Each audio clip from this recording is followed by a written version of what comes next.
Hi, I'm Allie. Join me as I show you how to create some fun fringe bracelets based on Czech glass. Remember, if you need any materials and want to shop for these kits, go ahead and look below the video in the product description. That little down arrow, if you're on a mobile on the right-hand side, will get you links to our website where you can purchase all the things that you need. Gather up your supplies and let's get started. So to get started on this project for this Czech fringe, you just need to basically pick a bunch of shapes and strands that you love the look of. Whether or not you're going into that kind of bronzy color and going in with those natural tones of the Czech glass, or if you want to go bright like I'm going to be going. You can also pick up some bright seed beads if you want to, and some gemstones and make it into a corally look like this one that I have here. You are going to need 8 OC beads for the baseline of the bracelet and some 11 OC beads as well. We're going to be building the base of our bracelet and then adding and attaching our clasps once we go ahead and get our pattern established for our design. The first thing we're going to do is get our needle. Here we're going to use a size 10 needle, and we are going to use some of our Dragonthread. And the Dragonthread that I'm going to be using is the gray color in the size 6. You can use 6 or 8 for this project. Go ahead and cut about 5 feet of your Dragonthread, stick it on your size 10 needle, and we'll get ready to get started. So to get started with our bracelet, the first thing that you're going to do is add on your 8 OC beads. I have a little bit of a tail left here at the end, put a stop bead on with my thread and needle, and I added about 75 of my Toho 8 OC beads. Now this is going to depend on how long you want your bracelet. Following that, I'm going to get ready to put on my button, which is going to be one side of my clasp, using 1, 2, 3 11 O's, followed by one of my cup button, followed by 3 more 11 O's, and then I'm going back down through the cup button. So the first time I went through the button, I did it bowl side facing up, going through there, adding 2 more beads, and then going back through bead number 1 of that first original to create a little Y, and back through that first 8 OC bead, creating a little bit of a Y right there to hold on my nice check button, going with my check beads. Coming out now, I'm going to get ready to cut apart some of my Czech glass strands and get ready to start in the fringe. Once you have your button in place, it's time for the fun to begin. You get to use a whole bunch of vintage Czech glass shapes and styles. Even if you want to bring some of that blue to the outside, I'm going to bring a couple blue beads here to pop it also out from the center line. You don't have to. I didn't bring any 8 O's out on the brown sample here.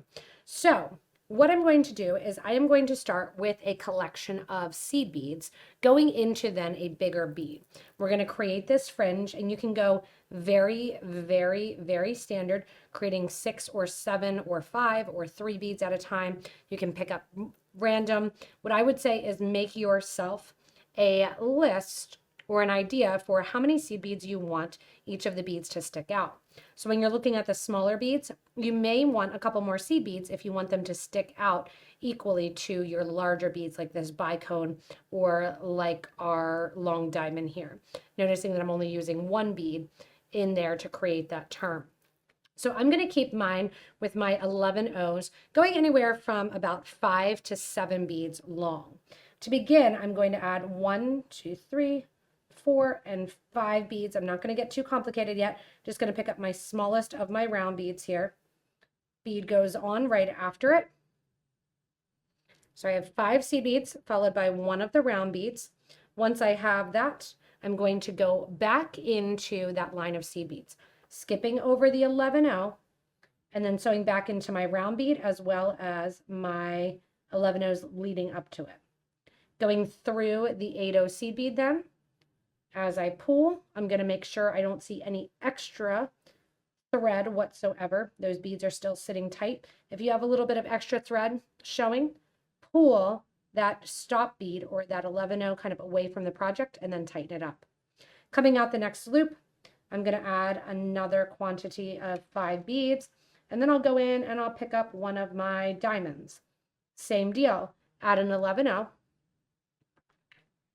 and then go back through that diamond, the 5 11s, and then once again through your next 8 OC bead. So it's really quite simple, and it's all about color and design. If you have a bead that is like this one whole lentil here, you're going to want it to kind of hang down in a little Y. We're going to do that when it comes to our daggers. So I'll add one of the daggers right now, increasing 1, 2, and 3 seed beads. Then I'm going to go through my dagger, which is top drill. And then I'm going to add 1, 2, 3 seed beads again. Once again, go into the next 8-0 seed bead. That's going to make the dagger hang off just like that to the side. Next bead I'll put on then is one of my turquoise one, and then I'll go in and I'll put in one of my little daisy spacers. You can put that before and after. Every maybe 3 inches or inch or so, I'll add one of my larger bicones as well to give it that nice kind of big, bold look that I'm going for. So the pattern is just going to repeat, going in very simply, adding in some seed beads, 1 to 7, adding in, I'm going to add a blue bead before this for a little pop of color, going in, putting on this 8mm round, and the beads will flop around to the left, to the right, and as you're wearing it, just really kind of that cha-cha style, move all around your wrist and make music. I love that these beads are glass and that they're a nice stable glass, that thicker glass from the Czech Republic, that I can make a little bit of noise and have some fun with it and have those beads be musical as I'm wearing them on my wrist. 5 beads go on. Once again, I'll add a little bit of blue there. Add my bright green as well because those I have the most of, and that gives that color pop and that color punch. Adding a seed bead after, going down in here and going back through those 11s and into the next bead. When I add my larger bead or those bigger bicones or that marquee shape, what I'm going to do is not add as many seed beads because I want it to sit not too far out from the design. Look how fun that is already. So what I'm going to do is add one of my 11s, add one of my big beads, and these you may look and think, oh, they're too big. I thought the exact same thing, and then use them on the bracelet sample and decided I loved it. It was that big bead that made kind of that conversation piece happen. Add one of your 11-Os after, back up through that nice big chartreuse bead, through the 11, and through the next 8. Again, this is a great way to use up some random beads that you have, whether or not you're using gemstones, random Czech glass that you may have acquired, some of your stash beads from your bead box, and really just have fun creating and working with this pattern.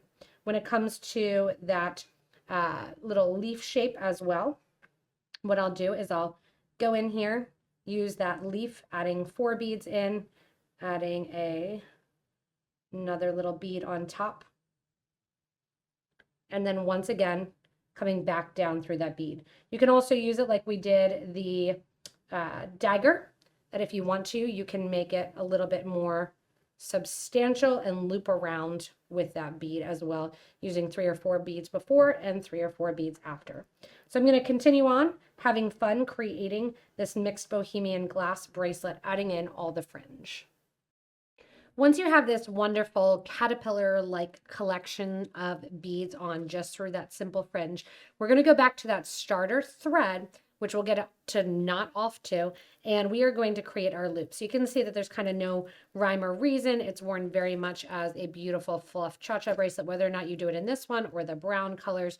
Just wonderful collection of vintage Czech colors and beads. Coming out of my last 8-0, after doing my last little piece of fringe there, I'm adding one of my 4mm Czech glass beads. You can add any bead or no bead at all. And I'm using about 25 seed beads. That's going to fit really well around a cup button. If you don't have the kit or you want to add your own clasp, you could actually use a wire guard here right now as well. I'm going to take those 25 beads then, and I'm going to take my needle and thread back through that last bead. So back through that first bead that I just added. You can see it kind of pulled away from the design. Just pull it nice and close. At this point in time, my thread ends are right next to one another. I'm going to use this to my advantage and not the beginner thread to the end thread here. What I'm then going to do is use the opportunity after this knot to take my thread back up through the project, and I'm just doing basically 3 knots, a square knot right over left, left over right, and then another one for good measure. And then I'm going to take the needle and thread and go back up through that same bead. So it'll pull back up just a tiny little bit. And then I'm going to back through, make sure this is kind of the end of the fringe fun, making sure that you're not knotted on any other place in the project. See where it loops on, get out of there. Give a little tight pull and then go back up through the project, going through all those seed beads. If you're a seed beater and you know peyote stitch and you want to do a peyote loop, go for it. You do a little bit more. If this is your first bead weaving project, which this is a great one to do and a great kit to get, you can go ahead and just go back through the beads like I'm doing. Whenever you are creating and making, you will always want to make sure near your clasp or your closure, which is going to be our button loop here, we want to make sure we have at least 2 strands of thread going through there. That is because your clasp or your closure is where it's going to get the most wear and tear, because you're constantly going to be putting it on and taking it off. The nice thing with a fringe bracelet, you can knot right here at the very end, burn down with your thread burner, and you're not going to see any thread whatsoever, especially this gray next to our gray beads. I'm going to burn off my thread there, and then this fun vintage Czech design is all finished. You can make a necklace, you can make a bracelet, and really have fun kind of making this your own and commenting below with any selections that you may have done if you stepped outside the kits. Thanks so much for joining me in making this fun fringe bracelet. The vintage Czech glass really makes it quite remarkable and nice, and so many different variations if you want to add gemstones, if you want to add some freshwater pearls and use up a lot of your stash, or go ahead and grab those kits. Remember, if you haven't yet, go ahead and subscribe so you don't miss anything from us here at Potomac Beads. As always, thanks so much for joining in. I hope this gives you a lot of inspiration to use for bracelets, necklaces, or earrings, and stay tuned for our next inspirational design.